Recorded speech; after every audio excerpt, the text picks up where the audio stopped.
The most important thing to understand about the horse is that this is the position of high noon or the full young ascendancy in the year. So summer solstice, and also the full young ascendancy in the 12-year cycle, and the full young ascendancy in the 60-year cycle, the 120-year cycle, the 180-year cycle.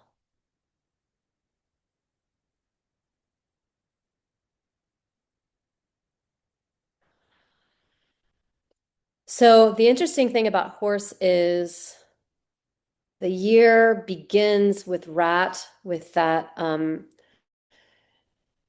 summer, with that winter solstice, emptied out longest night. There's no chi in the year. It's just an orientation back toward horse. It's just a flip to face horse. And that happens at winter solstice or at midnight, 11 to 1 a.m., midnight. Remember, in this time, if you're using the Tong Shu and thinking about the 24-hour cycle, to make the adjustment for daylight savings time. So 11 to 1 is really like 11 to the double hour that is normally 11 to 1 is really 10 p.m. to midnight. Okay. So that rat beginning down at the emptied out portion of the year turns back toward the center, turns back toward the summer solstice or the noon, 11 to 1, 11 a.m. to 1 p.m. Okay. And it's progressing in the cycle. So we're saying in Chinese lore that there are two centers. There's not one center, there's two centers. This is kind of different from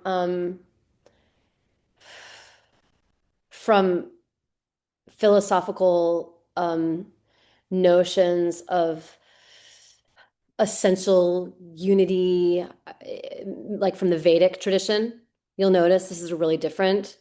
Um, Typically, things that are coming from a more Southeast Asian subcontinent Vedic.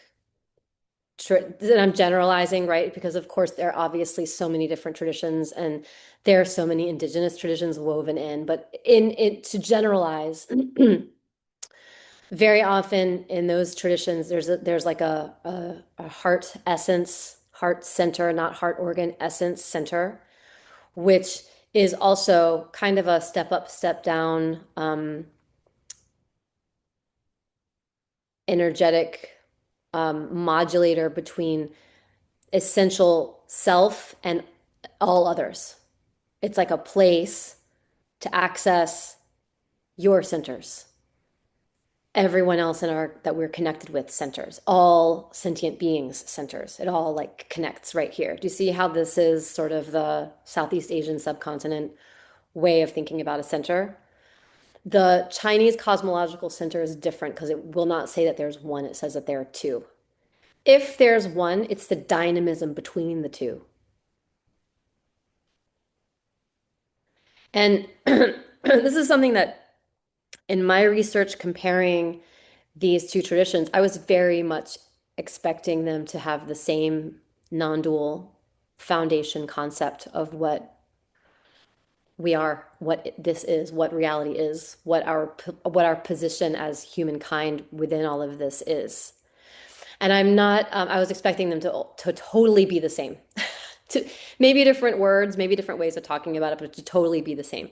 And what really surprised me is that they're really different ways of describing reality. That doesn't mean that one is more accurate than the other. I think that they're both very useful. But since, the people who are in the room today, I don't know who's going to listen to this in the rest of the rest of the group who's not here today. It seems to be that we happen to have the Pacific Northwest contingency, and you all have some contact at least in some way. with non-dual Kashmiri Shaivism. So that's one reason that I'm bringing this up right now for clarification. Um, so horse is that other, it's the time that holds the other center. It doesn't mean that horse is the other center. Horse time is the time that holds the bright center, the yang center, the counterpoint to the winter solstice emptiness. This is the peak fullness. That's what horse energy is. Peak externalized output. It's happening. This is it. It's really going on now. Remember that dragon happened in the east and was this, I mean, dragon, and we think of it as being encapsulating everything, and it does because it has that initiator energy, that boom coming into being, all the promise for everything that can happen in the day and the night is sort of born there at sunrise with dragon. But horse is what really goes down.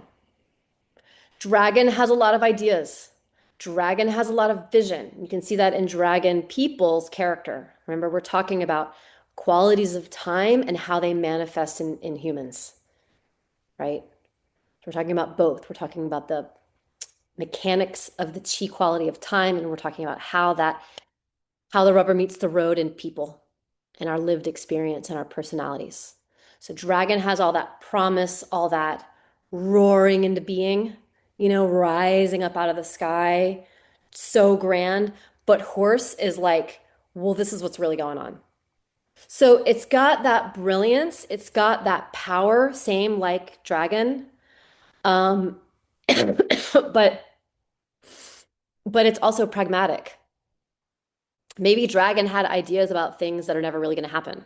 Maybe some of that was a little unrealistic. Maybe some of it needs to be left off for tomorrow or for the next year or the next 12-year cycle or the next 60-year cycle or the next 120, 180, and so forth. Horse is what's really going on. And the thing that's interesting about horse is that similar to the way in which um, rat turns its focus, rat is the energetics of turning focus from going into yin to moving back toward yang. Horse is moving outward, and then it's the peak, it's the peak expression where you realize that things have to turn back inward. So that's what starts in horse time.